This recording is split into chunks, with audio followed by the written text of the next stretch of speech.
Labu dienu visiem klātsošiem. Paldies par labiem ievadvārdiem un man tiešām prieks, ka Kurzeme ir tā uzplaukusi šodien tajā karstajā vasaras viducī, jo tad, kad mēs pašā sākumā par šiem datumiem runājām, es apstiprināju gan, bet man nebija liela ticība, ka te būs tik daudz cilvēku, jo, protams, turisma sezona ir izaicinoša. Tā ir tāda, ka īstajā brīdī visi ir īstajās vietās un visiem jāstrādā. Te es varu teikt tikai to, vai nu jums ļoti labi iet un jūs esat pratuši saorganizēt un lietas ir nostādītas tā, ka jūs varat atļauties šeit būt, vai arī otra versija, ka jums ir vēl pietiekami daudz jāiet uz priekšu, lai jūs varētu atļauties tā kā tie daži citi šeit, ka visas lietas ir palaistas, viss strādā, turisti ar brokastīm un izklaidēm ir apgādāti, un jūs droši variet baudīt pasākumus apkārt. Lai kurā no grupām, vai varbūt vēl kāda trešā jūs būtu, es šodien gribētu tādus pamat uzsvarus, dažus uzsvarus arī padalīties, kas tieši no turisma mārketinga būtu svarīgs gan mājražotājam, gan tam, kurš jau ir turismu tirgu, gan tam, kurš domā, kāds man sakars vispār ar turismu, mēs esmu no zemnieku saimniecības vai kā vēl savādāk. Ir dažas lietas, kas mums visiem ir kopējas, un par tām es arī stāstīšu. Viena lieta, ko es uzreiz gribu tā mazliet aizteikties priekšā, un es savā prezentācijā nemaz tik tālu netikšu, bet tas, kas notiek mobilajos telefonos, un es gribētu teikt, ka tā pilnīgi noteikti ir nākotne turisma komunikācijai, un par komunikāciju būs atsevišķi stāsts, bet šurp es atbraucu pēc stabilām norādēm, tad struņķu kroga koordināts ievadot, man balstiņa runā mašīnā, un man pat nebija jāskatās tā no otras puses redzamā zīme, ka tur tiešām bija rakstīts struņķu krogs. Man parādīja jau balss, ka tūdēļ griezīsies 300 metri pa kreisi. Un tajā brīdī, kad es jau griežos, es pamanu, ka tur tāda vāja zīme ir. No otras puses labi redzama, stingra zīme, bet ne turisma zīme varbūt. Šī ir viena no lietām, par ko mēs esam diskutējuši par tālu nākotni. Iespējams, ka tās norādes zīmes pie ceļiem ar laiku zaudē savu nozīmi. Viņas nebūs tik ļoti vajadzīgas tad, ja arvien vairāk cilvēki jau iepriekš zinās un tiks iepriekš brīdināti. Otra lieta, es mazliet skatoties, kāds būs laiks, ievadīju šajienes tuvāko punktu Ķimale, tepat 2 kilometru attālumā, par laika prognozu. Un te jau tika minēts par skaistu saulainu laiku. Bet laika prognozes sen vairs nav tikai skaists saulains laiks. Šeit tagad Aku Weather piedāvā man Ķimalē barbecue forecast. Excellent. Tātad mēs varam iet ārā un grilēt. Es esmu droši par to. Biking forecast. Excellent. Tad es zinu, ka Ķimalē šodien varu braukt ar riteni un tur viss notiek. Suņu pastaidzināšana. Excellent. Tad odi. Praktiski nemaz. Te ir tāda prognoze sarakstīta. Es arī brīnos, kā viņi to zina, bet es atbraucu un tā ir. Odi praktiski nav, tāpēc, ka laikam ir karsts. Skriešanas prognoze excellent. Tas pats, slēpošanas prognoze bez iespējām. Ir kaut kādas lietas, ko sistēma tiešām zina, un tad viņi arī zina, ka šonakt var skatīties zvaigznes, un tas ir acīm redzot no tā kāds mākoņu daudzums. Un visa šīs lietas sasumējot kopā, arī bez tā, ko mēs visu daram vai nedaram, ir kaut kāds kopums, kas jau pastāv, un bez kā mēs nevarēsim droši vien arī nākotnē. Te ir vēl viena lieta, kas ir izdarām, un šis telefons maksāja kā 250 lati, un tas nemaz nav tik ļoti, lai nākotnē mēs nemaz par to nerunātu daudziem, jo tagad tā ir ikdiena. Ja es ievadu no šī punkta, kur man ir tuvākā pārēšanas iespēja? Kuldīgā. Šeit neviens nezina, ka te var pārēst, Nabītas kempings te neparādās. Ja es ievadu, kur ir tuvākā nakšņošanas iespēja Kuldīgā, te tam viens no pirmajiem parādās Jāņanams, vai tur var, man liekas, ka nevairs. Katrā ziņā ir kaut kāda informācija, kas vienalga šeit viņa ir, bet nevienmēr viņa pienāk pienāk līdz tam lietotājiem tā pati aktuālākā. Ar to es gribēju teikt, ka tas ir noslēgumam, un tas ir tas, līdz kam es tālāk prezentācijas laikā netikšu. Un te mums ir vēl daži klausītāji ķirzaciņas un brīnišķīgi, lai viņi pāriet tālāk. Es gribēju teikt, ka ir dažas tādas pamatlietas, pirms mēs esam internetā vai telefonā vai vienā vai otrā brošūrā. Droši vien, ka tie, kuriem ir laba pieredze, jūs vienā brīdī paklausīsieties un sapratīsiet, kur jūs paši šeit esiet, bet tās ir tādas pamatlietas, bez kurām mēs tāpatās nevaram. Un tas, kas attiecās uz mārketingu, tad šeit ir daži specifiski, varbūt tādi gadījumi, kas tieši attiecās uz turismu, bet ir arī tādas kopējās lietas, kas attiecās uz visām nozarēm plašāk. Un tas pirmais par pakalpojumu komercializāciju kā tādu. Un šeit ir mazliet, var vispār redzēt, tāds vasarīgs tas ekrāns. Bet es uzreiz ķeršos pie viena tāda piemēra, lai jūs labāk saprast, par ko mēs runājam. Un te jau šodien būs arī suitu sklandraušu prezentācija, tad droši vien tiksim arī līdz tai ēšanai. Bet ideja jau ir pavisam vienkārši, jebkurā no tām domām, ar kādām jūs šeit esiet, un droši vien ikdienā gan ar to, ko jūs dariet, un vēl vairāk par to, ko jūs gribētu darīt.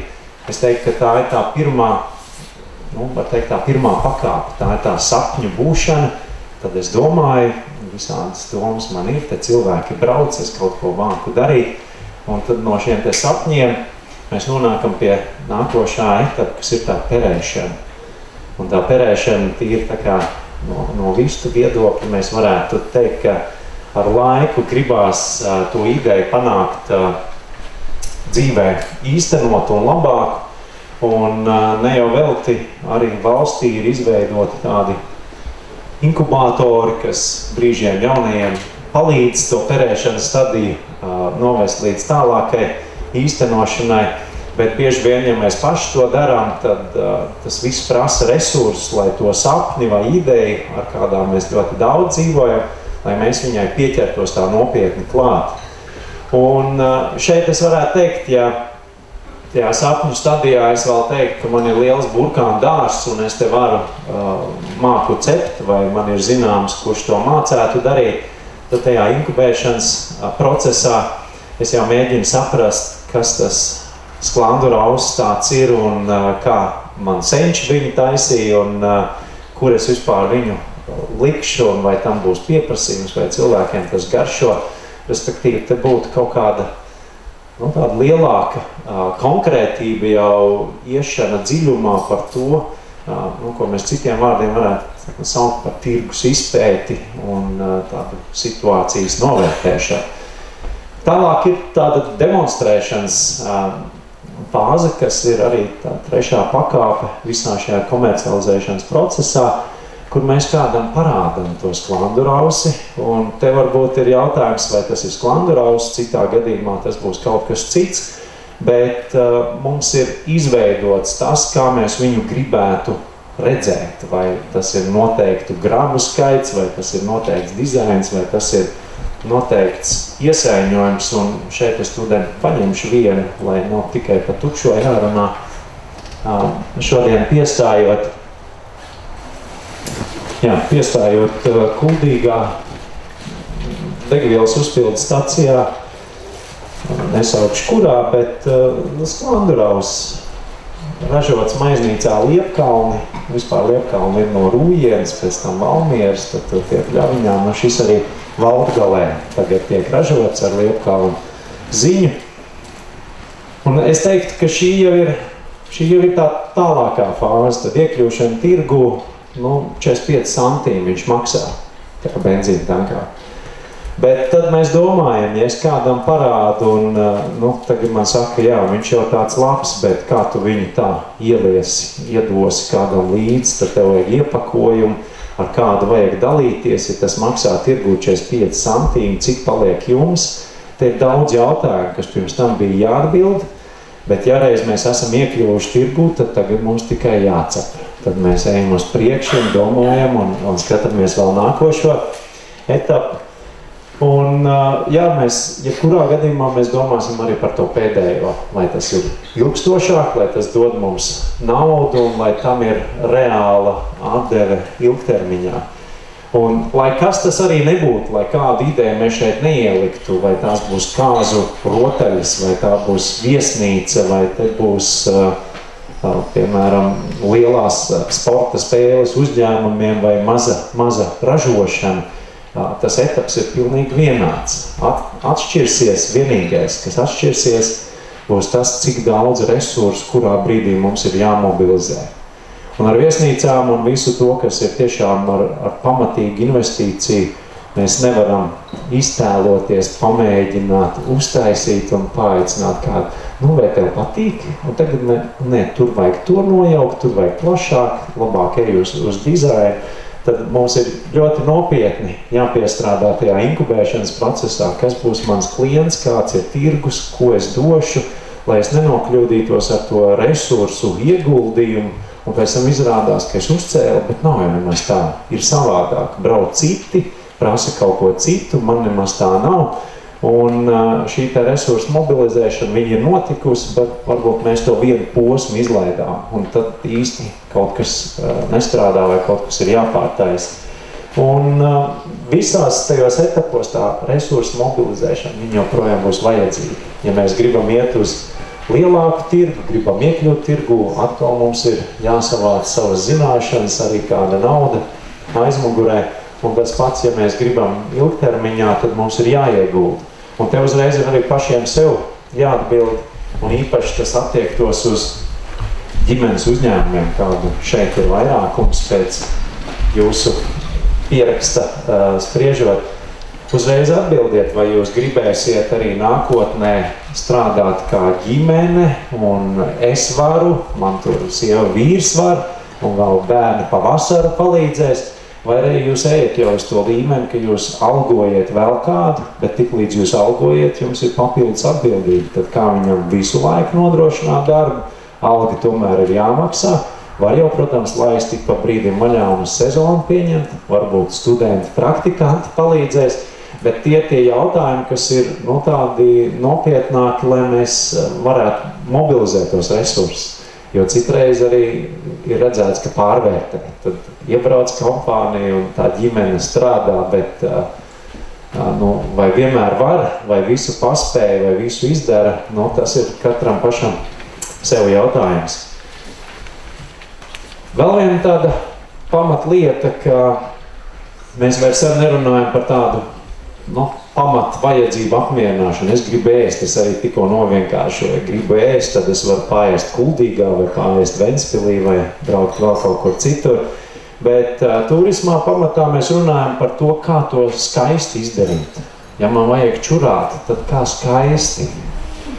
Es domāju šeit vairāk par to vietu, kā es to izdarīšu, tas būs jau mans izpildījums, bet tas, kas to vietu izveido, tā nav vienkārši tā, kā pagadījās, tā uzcēla. Un te ir daži piemēri, ja mēs par to pašu toaleti runājam. Droši vien viena no apmeklētākajām toaletēm Eiropā, kas ir tieši turisma objekts, ir Hundertwasser toaleti Vīnē. Un tur ir ļoti brīnišķīga arhitektūra, tur ļoti daudz suvenīru veikali, bet viens no tiem suvenīru veikaliem ir tieši šādā dizainā izveidoja savu toaleti, un, lai tiktu pie viņas, ir jāiet cauri tam suvenīru veikalam. Un tad variet minēt, kurš no daudziem suvenīru veikaliem iegūst vairāk apmeklētājus. Tāpēc, ka viņam ir tā pamata vajadzība, kas ir skaisti iesaiņot ar visām līnijām, ar visu to, kā jau Hundertwassers to būtu gribējis darīt, un tas tā arī parādās. Vai arī šeit mēs esam izslāpuši, un tad te ir veids, kā tiek pasniegt dzēriens. Tad jums visiem dzēriens būtu šodien iekļauts, bet, lai pie viņa tiktu, tad ir jāiepeld, tur tajā, piemēram, Nabītas ezerā vai vēl kaut kur paņemt viņš. Un viņš ir tik skaisti iesaiņots, ka jūs paņemat gan to peldi, gan to sauli, gan arī reizē to dzērienu. Un tur ir kā cilvēks, kurš māk arī to piedāvāt. Vai, protams, arī visas šīs te degustācijas, un ja es paskatos, ko arvien vairāk turismu firmas Latvijā pārdod vietējā turismā, un kas patiešām ir ļoti pieprasīti braucieni, gan impro, gan skaisto skatu aģentūru, piemēram, 2 tādi nopietnākie vietējā turismā, ēšanas tūris ar gardu muti Valmierā, garšīgā Kurzeme, tad te brauc un Ines pati ir vadījuši šāds tūrs un neļaus man samelot, ka tur ir vienmēr pilns autobus cilvēku un viņi ļoti labprāt gan maksā par šīm lietām, gan arī zina, uz ko viņi brauc. Un līdz ar to pēdējās 2 ekskursijas, ko es vadīju ārzemniekiem, bija tieši ēdamā Tallina, un tie bija beļģi un dažādi citi ārzemnieki un ļoti daudz cilvēku. Un mēs pavadījām ļoti daudz laika, ejot no vietas, kur var pagaršot to, uz vietu, kur var nodegustēt to. Un pilsētas ekskursija bija tā starp citu, kas atrodās pa ceļām starp šīm vietām, lai viņas sasiet kopā un pie reizes ieparotu to stāstu par vēsturi, par visu to, kas ir apkārt. Un cilvēkiem tas ir ļoti pieņemami. Es nesaku, ka tā ir vienīgā iespēja, bet tā ir ļoti populāra iespēja, kur katrs, kurš piedāvā kaut ko interesantu ēšanas ziņā, jūs šeit atradīsiet kādu iespēju. Un līdz ar to te ir tā pakāpe, kas ir viena atziņa, ko vajag paņemt no šodienas, kas attiecās uz pilnīgi jebkuru pakalpojumu, ka šī te pievienotā vērtība, kas ir mūsu turisma mārketinga stratēģijā arī valstī kā prioritāte, tas nav kaut kā tā abstrakti pievienotā vērtība, nodoklis, un tur kaut kā jocīgi runāts. Padomājiet paši, jums ir burkānu dārs, jūs variet pārdot burkānus, un tas būs tas pats, kas nocirs mežu un aizsūtīt eksportā ar kuģi baļķus. Un tie pamata produkti, kas maksā kaut kādu zemu cenu, un lai mēs tur būtu konkurētspējīgi, tad mums vajag ļoti daudz. Tad tur vajag lielu apjomu, un tad mēs to varam darīt. Ja mums nav tā, un mums tas tirgus nemaz nav tik tuvu, mēs, protams, varam sākt ražot preces, un te ir tā, ka es varu cept šādus te, un tā ir konkrēta prece šajā brīdī. Tas vēl nav pat nekāds pakalpojums, tad 45 centīmi, viss kārtībā. Bet es varu viņu piedāvāt arī kā piegādātu pakalpojumu.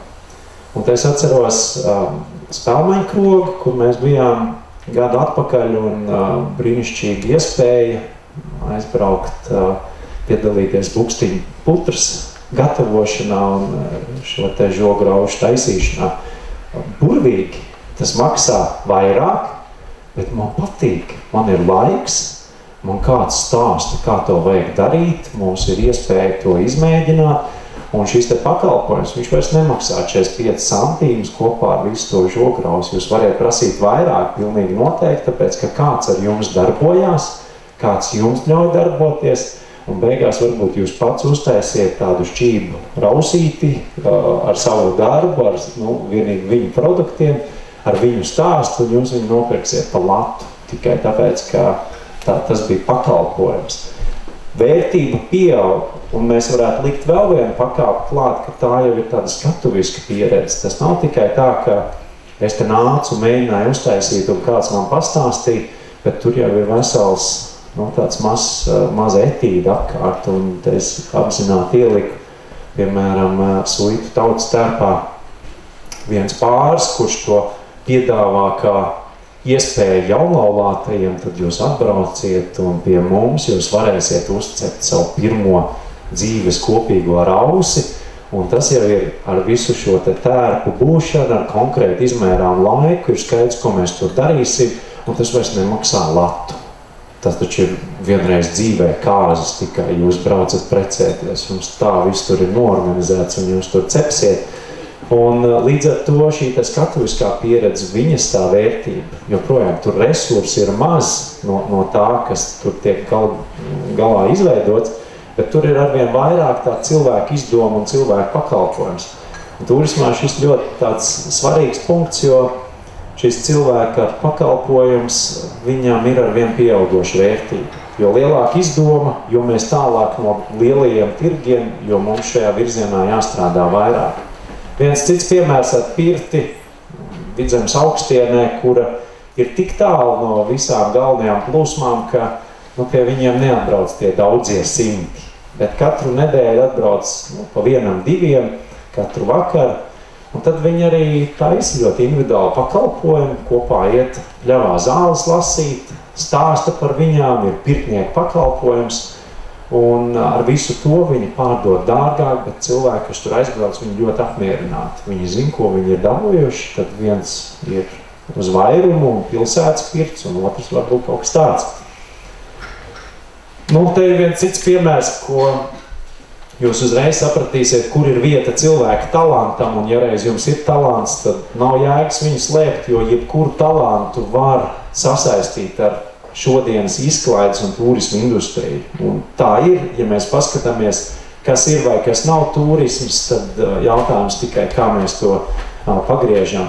Tad tagad nevar redzēt taisni centrā tumša bilde, bet tā ir ubāna glezna, kas saucās Siena pļaviņa, un viņš uzgleznoja droši vien, kā viņa senči vai līdzgaitnieki tur bija strādājuši, un šodien viņi internetā pa 16 000 var nopirkt.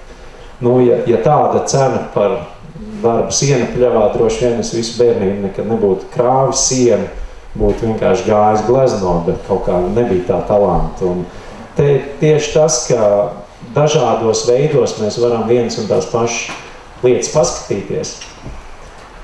Te ir cits rādītājs arī par to pašu cilvēku pakalpojumu, kāpēc viņš ir svarīgs, un te nāk vēl dažas citas lietas klāt, un tā būtu attieksme, ar kādu mēs darbojamies. Portāls Sūdzības LV, ļoti depresīva vieta, bet reizēm var paskatīties, tur arī par Kuldīgu var atrast, par Ventspili, ne tikai par turismu, un izvilkām ārā visu, kas tur bija ierakstīts par restorāniem, ēdināšanu, kafēnīcām, par ko cilvēki sūdzās, un 3. daļa saka slikta apkalpošana. Pat ne ēdiens slikts vai ne tā recepte, bet pati apkalpošana kā tāda. Un līdz ar to tas ir tas, ko mēs gaidām. Ja mēs skatītos, kas ir tie izcilie piemēri, Dikļu pils piedāvā vakariņas pēc teātra izrādēm Valmierā, un viņi saka, brauciet uz mazo teātru. Tad jūs atpūtīsieties, un mūsu apkalpotāji mums izrādīs gan ar visu mazu šoviņu, gan ar apkalpošanu, tas būs līdzvērtīgi. Un vēl viens tāds svarīgs komponents, kas ir jūsu stiprā puse, tad, ja jūs viņu izcelsiet, un šeit mēs runājam jau par tādu konkurētspējīgu priekšrocību. Ja es braucu uz Kurzemi, lai kā es gribu sajust Kurzemi šeit. Un tas ir tas vārdiņš autentiskums. Un autentiskums ir tas, ko visvieglāk turismā ir pārdot, ko Artis dara atspēries jau nezinu cik gadus, tad katreiz sakot, ka kuldīgs rumba ir kuldīgs rumba, un citur, Ķīnā, ja gribētu, viņi varētu uzcelt droši vien līdzīgi, bet tas nebūtu autentiski, tā būtu vāja kopija. Un viens ir tas, kas ir unikāls, un tā rumba jums ir viena, vai stāvkrasts arī Latvijā būs viens Kurzemes lielajā Dižjūrā. Bet te ir vēl dažas citas lietas, ka, ja es atbraucu uz Suitu novadu un es apmeklēju viesnīcu vai viesunamu, tad es gribu, lai man tā sajūta arī ir mazliet tematiska. Protams, es gribu, lai man viņa pavisam ir tematiski, lai es jūtu, ka es esmu Suitu novadā, bet kāds, kuram tas piederēs, viņš teiks, cik var, te jau visur tas un tas, es jau nemaz tā negribu.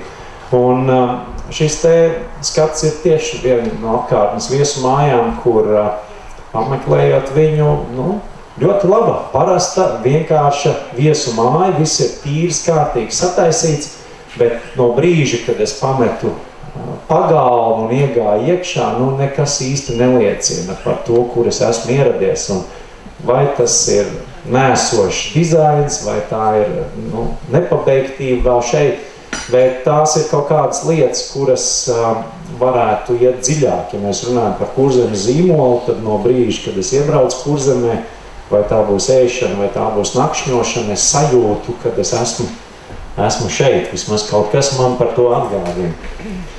Un te es mazliet tiešām tā paprasīju arī vairākiem ceļotājiem, kas ir tradicionālais Latvijas, un te bija tā daļa, kas Kurzemē atbildēja ēdiens. Viņi teica soļanka un vistas karbonādi, jo tās ir pilnīgi visur, ja kurā krogā, kur mēs iebrauksim, tur ir soļanka, tur ir vistas karbonādi, par šādiem vai tādiem kartupeļiem, tur ir salāti. Un tur mēs esam labi, tur mums grūti pārspēt, varbūt pat Ukrainā tik labi soļanka nebūs. Bet tas ir tas, ko mēs esam ātri paņēmuši un ir pagājuši gadi, lai tas viss tā būtu. Un es domāju, paies vēl gadi, lai tikpat vienkārši un tikpat ierasti būtu, kad sklandu rauzes šāds vai tāds ir katrā no vietām. Un es negribu arī pārspīlēt, tas nav vienīgais ēdiens, bet tas reizēm ir tas, mēs redzam, kāds ir tas fons, varbūt, ar ko mums ir jāstrādā. Un te ir vairākas citas lietas, kuras varbūt neizvērsīšu, bet kuras jums tās prezentācijas būs pieejamas, nevajag visu pārfotografēt vai pierakstīt, tas viss ir pašiem arī pēc tam saņemams, bet te ideja ir gan par personalizēšanu, gan par dažādu maņu iesaistīšanu, lai tā līdzdarbošanās, lai viņa patiešām ir tāda dzīva. Vēl viena lieta ir saistīta ar vietu. Lai kur jūs atrastos, vieta priekš turismu nozīmē ļoti daudz. Un šeit ir jārunā gan par pieejamību, gan kā jūs atrast, gan cik daudz turistu jau šobrīd ceļo garām. Nevienmēr mums jārunā, ka tie ir ārzemju turisti, tikpat labi tie ir vietēji apmeklētāji.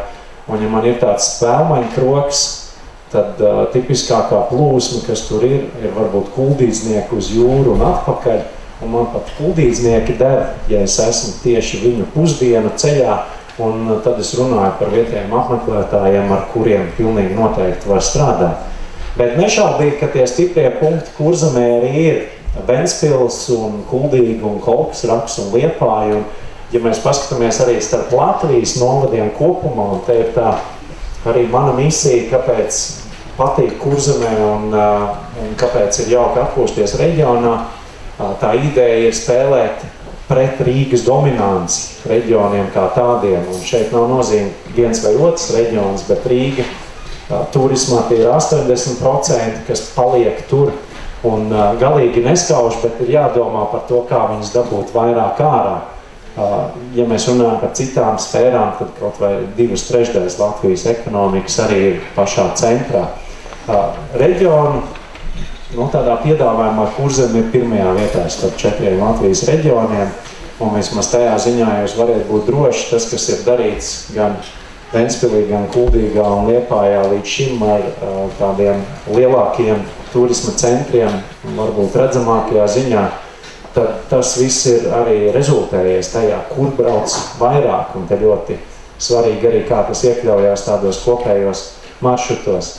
Protams, ja mēs iedziļinamies arī, kur un kā brauc, un te bija savi pētījumi arī Kurzemes pusē, piemēram, skatoties par Suitu novadu, aptaujājot, kur cilvēki brauks pēc tam, un kur viņi jau ir bijuši, un no kurienes viņi atbraukuši, mēs redzam, ka pamatā tā arī ir ļoti izteikti Rīgas un apkārtnes plūsma, kas tiek dabūt šajā virzienā, un, protams, ļoti daudz tur zem tiem lielajiem apļiem paslēpušies arī paši vietējie, ka tie ir arī kurzemnieki, kas šeit brauc, bet ne tikai. Tad, tā ir tāda diezgan raiba publika, kur labi ir viņu pazīt. Un savukārt, ja mēs skatāmies Ventspilī, tad tur liela daļa ir tāda, kas tā arī brauc Ventspils, un tas ir mūsu galamērķis. Ja kaut kas pa ceļam gadās, ļoti labi. No tā iegūst gan Kuldīga, gan Kolka, gan Liepāja, ļoti daudz lietuviešu, un tas jau ir tas, kas varbūt arī ir panākts un uz ko ir ļoti daudz strādāts, bet līdz ar to tās ir tās atbildes, kas mums pašiem jāmeklē. Skaidrs, tās plūsmas jau ir iedarbināts, vai man ir pa ceļam ar viņām, vai es varu kaut ko lietuviešiem piedāvāt, vai es strādāju ar vietējiem, un varbūt uzreiz pat nemērķēju tur uz vāciešiem vai tikai ārzemniekiem, paskatos, kā es iekļaujos visā šajā plūsmā kopumā. Un te ir viens tāds salīdzinājums attiecībā uz to, kā mēs saprotam tās plūsmas. Viens, ka viņu ir daudz, un šeit Latvijas autoceļu mājaslapā jūs variet katru gadu atrast aktuālo skaitu, cik mašīnas pabrauc garām par jebkuru no autoceļiem. Un es vienkārši paņēmu vienu šo krustojumu, kur ir vairāk kā 6000 automašīnas dienā. Un tad esmu runājis ar katru no tiem uzņēmējiem, kā viņi ir sapratuši to, ka te ir daudz cilvēku. Viņiem visiem kaut ko vajag, tad taisīšu savu biznesu. Ja tur ir 6000 mašīnas, tad mēs redzam, ka viens uztaisa benzīna tanku, un viņam ļoti labi iet, bet viņš redz, ka no tiem 6000 vēl 1000 ir smagās mašīnas. Līdz ar to viņš dabū celt speciāli augstāku benzīna tanku, lai tās smagās arī var tikt iekšā, un tas ir tas, kā viņš tur pielāgojās. Vairāk mūs interesētu divi citi uzņēmēji, kas ir ar turismu saistīti. Tur blakus ir krogs, kur tas, ka viņi ir labs krogs, bet tas, ka viņi atrodas ceļmalā, skaidrs, ka tas pieprasījums radās tāds, ka vajag ātri. Viss, kas jums ir labs, mums vajag ātri, kāpēc, ka tā ir ceļmala. Ceļmalā ir vajadzīga ceļmalas pakalpojumi. Netālu par to ceļu bija cits krogs, kurš uztaisīja uz pasūtījumiem, uz ēdienkarti, un pēc brīža viņi nomainīja. Viņi arī pārgāja uz bistro versiju, kaut arī labā piedāvājumā, bet tas ir tas, kas tur bija vajadzīgs. Blakus ir viesnīca. Un viesnīca sākumā uzlika arī savu ideju, tur daudz cilvēku brauc, viņiem vajag nakšņot, bet īsti viņiem nevajag nakšņot. Tie, kas lielākā daļa brauc, tie ir ikdienas braucēji, vai arī viņi tik ātri izbrauc, ka tur vēl nav jānakšņo. Un beigās ir tā, ka tos pašus klientus, kurus viņi dabū pie šī ceļa pamatā no Rīgas, tie klienti sāk sūdzēties, kāpēc te tik skaļi, tik daudz mašīnas brauc, bērniem nedroši, un rodās kaut kādas pretējas rīcības, kuras mums tā likās laba vieta, kāpēc to neizmantot. Un beigās tad ir uzcelts, nav tā sākuma ideja varbūt līdz galam izpētīt, un rodās jau zinām sarežģījumi. Un es gribētu teikt, ka, ja mēs runājam par Kurzemes zīmolu un ražots Kurzemē, tad ar tādu ambīciju arī jāsāk.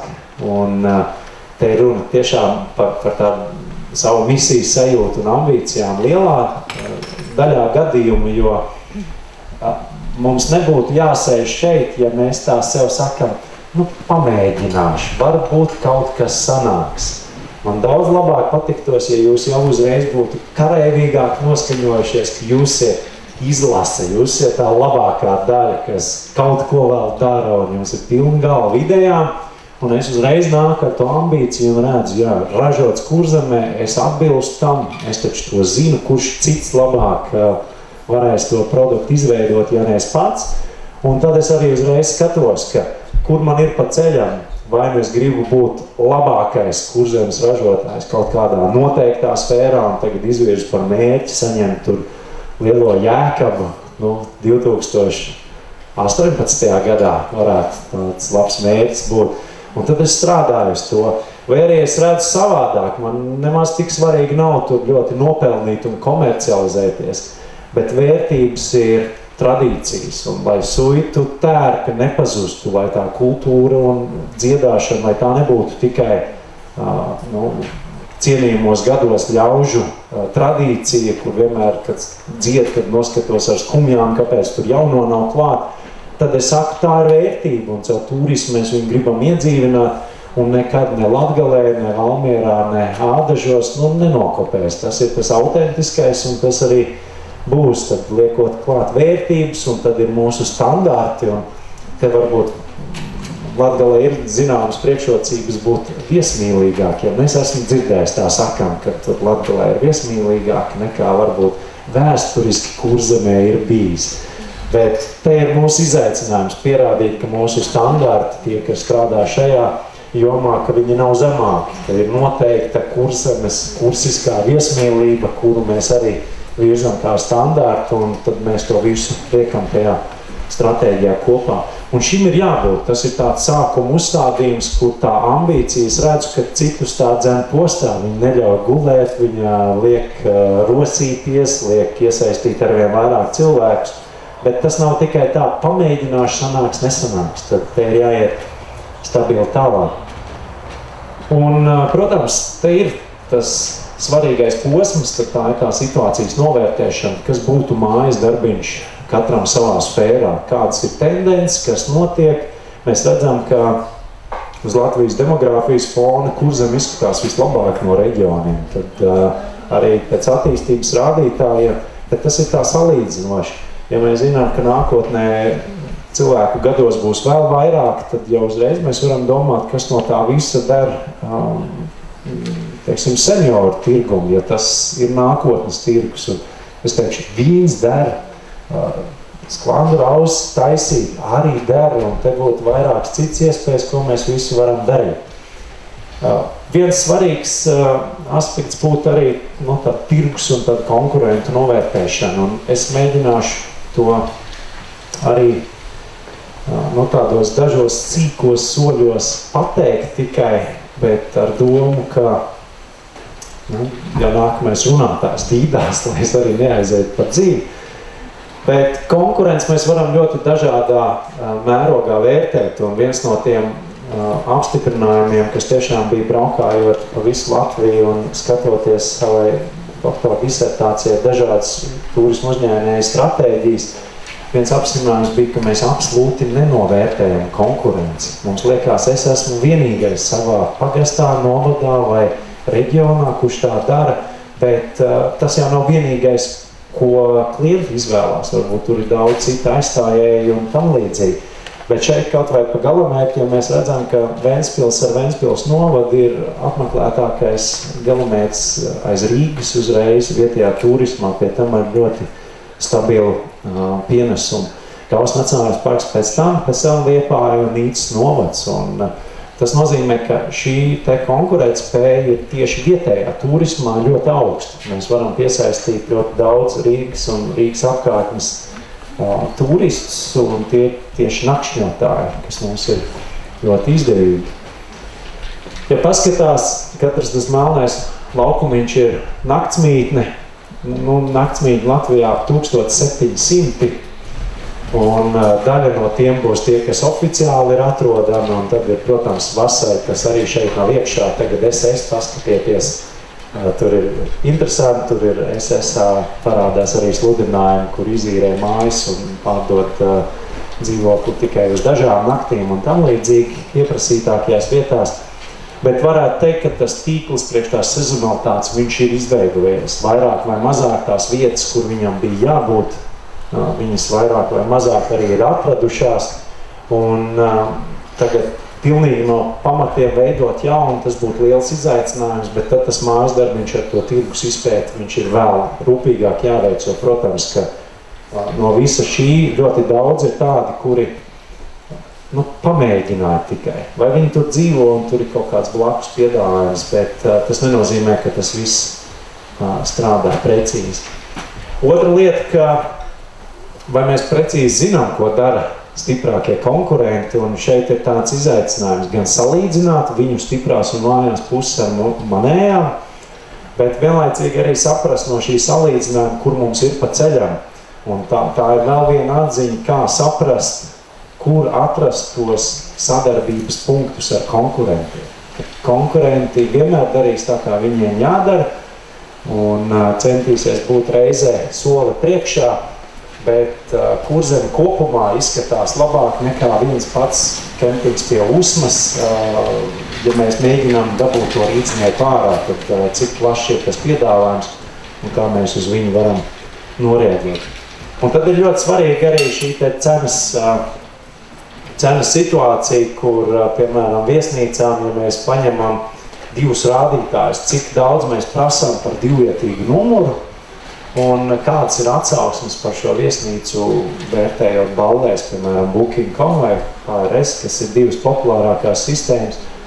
Tad saliekot mēs uzreiz redzam, ja kaut kur vidējā cena ir šeit un vidējais vērtējums ir šeit, kurš atbilst visvairāk salīdzinoši zema cena ar visaugstāko vērtējumu.